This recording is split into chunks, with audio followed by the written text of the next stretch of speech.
The line between a young adult and a spoiled child can be razor thin. And for Sarah, at 20 years old, she was dancing right on the edge. Picture the typical scene: golden sunlight, a comfortable sofa, and Sarah, draped in a pink t-shirt and wide-leg jeans, using the family coffee table as a personal footrest. The ultimate act of casual disregard. Her mother, Ella, a woman who valued order and respect, had seen enough. "Sarah, how many times have I asked you not to put your feet on the table?" Ella's voice was measured but firm. Sarah's response? A dismissive sigh, an eye roll, and the classic maddening line, "It's just a table, Mom, chill." That was the real crime.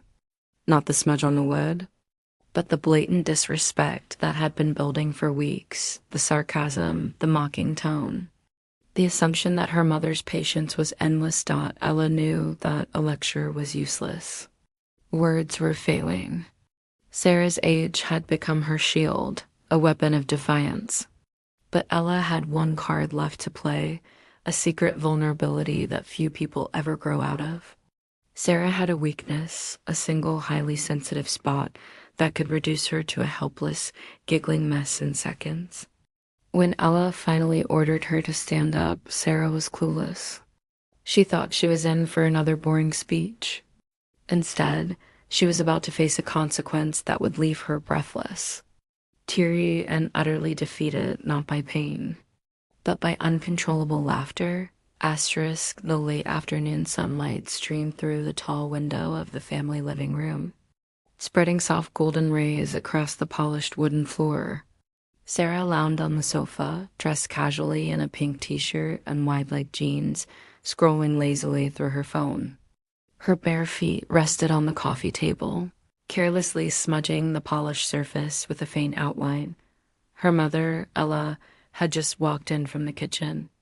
Unlike Sarah's relaxed posture, Ella carried herself with deliberate composure. Her tidy appearance and the quiet firmness in her expression were a sharp contrast to Sarah's careless air. "Sarah," Ella said evenly, folding her arms, "how many times have I asked you not to put your feet on the table? It's not only impolite, but disrespectful to the home." Sarah didn't even glance up from her screen. She made a small noise, half sigh, half groan, and replied, "It's just a table. Mom, nobody's eating off it right now. Chill." Ella's brows tightened slightly. She stepped closer, her voice firmer. "This isn't about the table. It's about showing respect to me, to the house, to yourself. That attitude of yours has gone too far." Sarah finally looked up, her blonde hair falling loosely across her face. She rolled her eyes dramatically. "Respect, respect, respect. That's all you ever talk about? Maybe if you stopped nagging me all the time, I'd actually listen." The room grew heavy with silence after Sarah's remark. Ella's gaze lingered on her daughter, calm but piercing. The sharp edge in Sarah's tone had been building for weeks. Dismissive comments, rolled eyes, and mocking replies. Ella inhaled slowly, her patience thinning. "Sarah, you're 20 years old now, but that doesn't give you the right to treat me like this. You may be an adult by age, but your behavior says otherwise." Sarah crossed her arms, leaning back further into the cushions. "Oh, come on, Mom.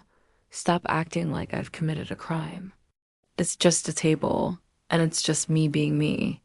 Why can't you accept that?" Ella's lips pressed into a thin line. It wasn't the table. It wasn't the phone. It was the consistent disregard, the disrespect. For a mother who had given patience again and again, this was the moment she knew words alone wouldn't be enough. "Stand up," Ella said firmly. Sarah blinked, confused, and tilted her head. "What? Stand up now?" Sarah gave a mocking chuckle. "Why? So you can give me another lecture?" She stayed seated, tapping her foot against the sofa, as if to test her mother's resolve. Ella stepped closer, her eyes steady, her tone unwavering. "I am not asking again. Get up." Something in her mother's voice made Sarah's stomach flutter uneasily. She had seen that expression before, collected yet filled with a certainty that always meant trouble if she pushed further. Reluctantly, Sarah put her phone aside and stood, her pink t-shirt and wide-leg jeans wrinkling as she shifted nervously. Ella didn't raise her voice. She didn't scold. Instead, she reached for her daughter's arm and guided her toward the center of the room.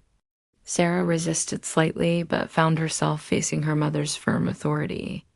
Sit, Ella instructed, pointing at the sofa with a frustrated huff. Sarah dropped into the cushions. This is ridiculous, Mom. What are you even trying to prove? Ella sat beside her, her expression unshaken. You think respect is a joke? You think my words mean nothing? Maybe you'll understand better this way. Before Sarah could process what she meant, Ella's hand reached for the back of her daughter's knee. Mom, wait. What are you? Her sentence cut off instantly with a squeal of laughter. The moment. Ella's fingers pressed into the sensitive spot behind her knee. Sarah's body jolted, and uncontrollable giggles burst out of her. Stop, Mom. No, don't. Sarah shrieked, curling her leg instinctively, but Ella's grip was firm. You disrespect me in this house, Sarah, Ella said, her fingers working with relentless precision. And this is the consequence. Do you think it's funny now? Sarah kicked her other leg helplessly, her wide-leg jeans twisting around her ankles as she writhed on the sofa. I'm sorry, Mom. I can't. Please stop. But Ella didn't stop. She moved to the other leg, her fingers spidering gently but firmly into the hollow spot behind Sarah's other knee. The room filled with her daughter's uncontrollable laughter, high-pitched and pleading. Mom, not there. Please, I'll behave. I'll respect you. I promise. Sarah gasped through tears of laughter. Clutching the sofa cushions for support, Ella kept her voice even, though her lips curved in the faintest smile. You think you're too grown up to listen, but as long as you're in this house, you will learn. And if words don't work, then this will. The tickling continued until Sarah was breathless. Her blonde hair plastered across her face, her body limp from laughter. Finally, Ella relented, withdrawing her hands. Sarah collapsed back into the sofa, her chest heaving as she tried to catch her breath. Her cheeks were flushed pink, and tears of laughter clung to her eyelashes. She hugged her knees to her chest, trying to protect them instinctively. That, Ella said calmly, smoothing down her skirt, is the result of your disrespect. I don't enjoy doing this, Sarah, but I will not let you think it's acceptable to treat me like I'm beneath you. Sarah wiped her eyes with the sleeve of her pink t-shirt, still catching her breath. I get it, Mom, she mumbled, her voice soft now. I was wrong. I shouldn't have talked to you like that. Ella leaned forward slightly, her eyes gentler now. I love you, Sarah, but part of loving you is making sure you learn. Do you understand that? Sarah nodded quickly. Yeah, I do. I'm sorry. The rest of the evening passed more quietly. Sarah, still in her pink t-shirt and wide-leg jeans, tidied up the living room without being asked, folding blankets neatly and wiping the table she had earlier put her feet on. Ella watched silently from the doorway, her arms folded, not with sternness this time, but with quiet pride. Later, Sarah joined her mother in the kitchen, offering to help wash dishes. There were no eye rolls, no mocking tones, only a soft thanks. Mom, as she handed her mother a plate. Ella smiled faintly. Her earlier firmness balanced now with warmth. She knew her daughter's rebellious streak hadn't disappeared overnight, but the lesson had landed, and Sarah, rubbing the back of her knees absent-mindedly with a sheepish grin, knew she would think twice before disrespecting her mother again. Engaging conclusion for comments, this story brings up an interesting debate about non-traditional discipline and respect. We want to hear your thoughts on this situation. Please share in the comments below. Do you think using a highly personal vulnerability Like, ticklishness is a fair and effective way to discipline a 20-year-old for disrespect, or does it cross a line? Sarah claimed she was just being herself. At what age does the need for being yourself have to yield to the requirement of showing respect? What's a minor act of rebellion or disrespect that drove your own parents to the end of their patience? Share your perspective and join the discussion.